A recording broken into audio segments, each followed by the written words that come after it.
ગોધરા તાલુકાના ગદુકપુર ગામે ગ્રામ પંચાયતની ચૂંટણીમાં મતદાન કરવા આવેલા અરવિંદભાઈ વંજારાએ ગામની વિવિધ સમસ્યાઓ અંગે માહિતી આપતા જણાવ્યું હતું કે અમારા ગામમાં બિસ્માર રોડ રસ્તા પાણી સહિતની વિવિધ સમસ્યાઓ છે, ત્યારે અમારા ગામમાં કોઈ સારો સરપંચ ચૂંટાઈને આવે અને અમારા ગામનો વિકાસ કરે તે ખૂબ જરૂરી છે। ત્યારે ગામમાં ગદુકપુરની પંચાયત ચૂંટણી આવી છે, એના માટે અમે વિચારીએ છીએ કોઈ ગામ ભાઈ સરપંચ સારો આવે અને ગામનો વિકાસ થાય।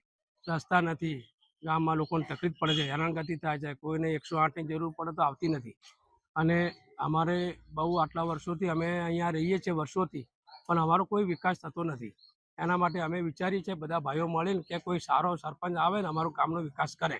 મતદારો એની માટે મહેનત કરીએ છીએ કે ભાઈ કોઈ વિચારી સમજીને આપો, કોઈ સારો વ્યક્તિ જોઈને કામ આપો। મતદાર તો કામ આવે, ગદુકપુરમાં તો આપણું કામ કંઈ કામ થાય।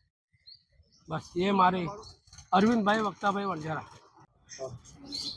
હું લક્ષ્મીબેન ગદુકપુર મતદાન કરવા આવી છું ને ગામનો વિકાસ થાય એની માટે સરપંચ જે કોઈ આવે એ વિકાસ કરે એવી આશા રાખું છું।